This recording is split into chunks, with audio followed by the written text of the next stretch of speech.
The arguments for the existence of God are like the lyrics to familiar television jingles. Sure, intelligent design doesn't make a lot of sense, but everybody knows the words, and sometimes it's fun to sing along. So, the Thinking Atheist presents our top 10 favorite creationist arguments.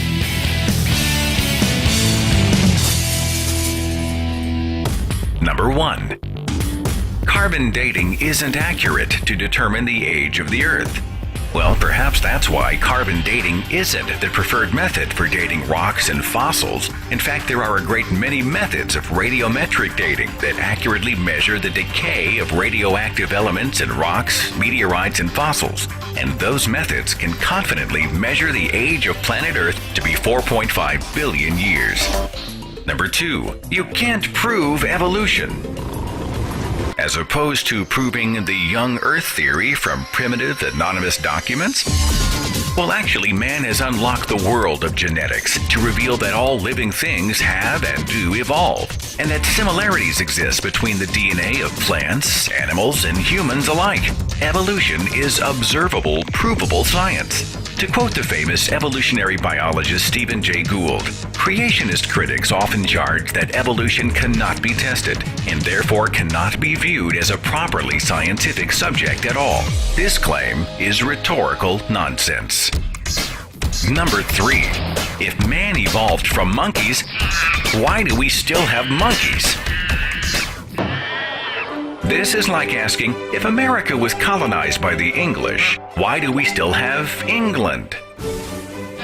Next question, please. Number 4. The human eye is too complex to have evolved. This argument is also known as irreducible complexity. This gross oversimplification ignores creatures like the single-celled euglena, which have evolved antennae for light. Mollusks and jellyfish have evolved varying grades of vision.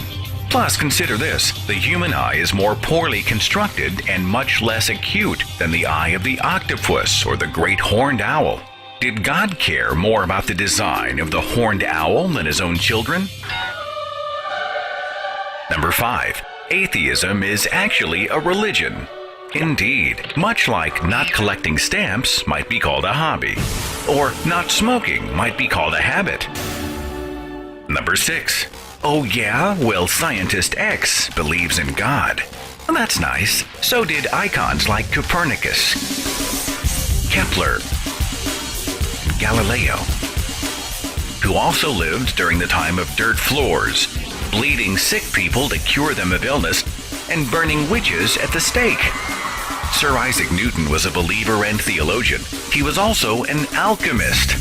Did Newton's groundbreaking research on gravity and the laws of motion also prove his belief that metals had magical powers and could be combined to make gold? Cherry pick all you want. The fact is, 93% of the members of the National Academy of Sciences reject the concept of God. That's not just a majority, it's an overwhelming majority. In fact, this is just a sampling of the reputable scientific organizations that reject intelligent design and support evolution by natural selection.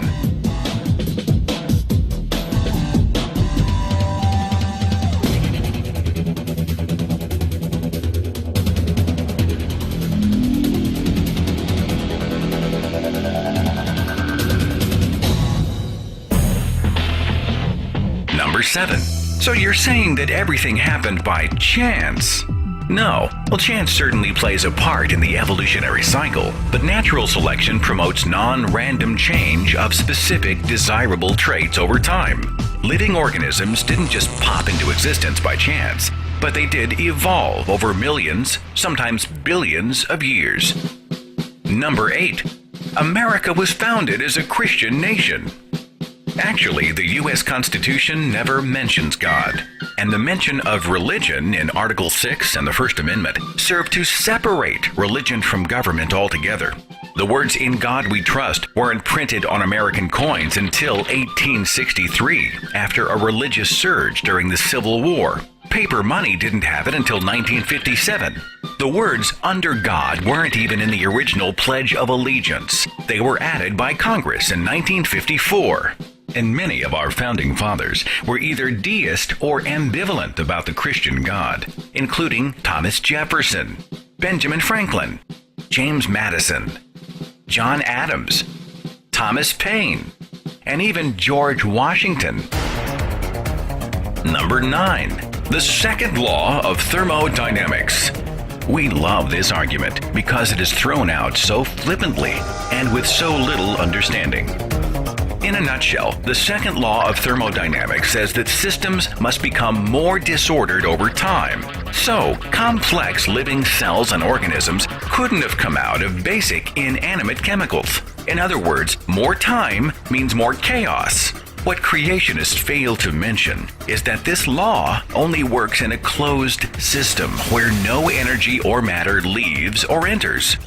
The Earth is not a closed system. It receives outside heat and light from our sun's nuclear fusion, fueling simple organisms so that they can become more complex by consuming other forms of life and non-living materials.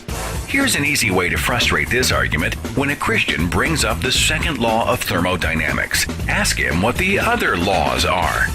When he shrugs and stares into space, you'll know how truly informed he is on the subject.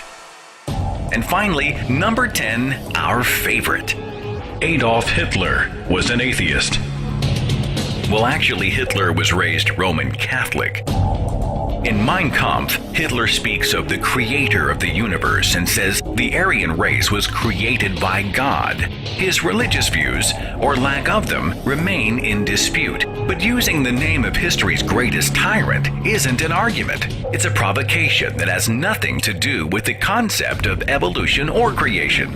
Invoking Hitler is a hot button designed to distract people from the true evidence that God only exists in the imagination of man.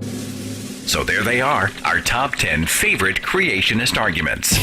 The next time you come up against one of these, just remember that your worldview is based on evidence. Their worldview includes an invisible divine daddy, 2 naked people and a talking snake, contradictory documents written in the Bronze Age, the wearing of torture devices around one's neck, and bumper stickers that proudly say, 7 days without prayer makes 1 week. For the record, we're not sure the creationist argument could be much weaker. We're just saying.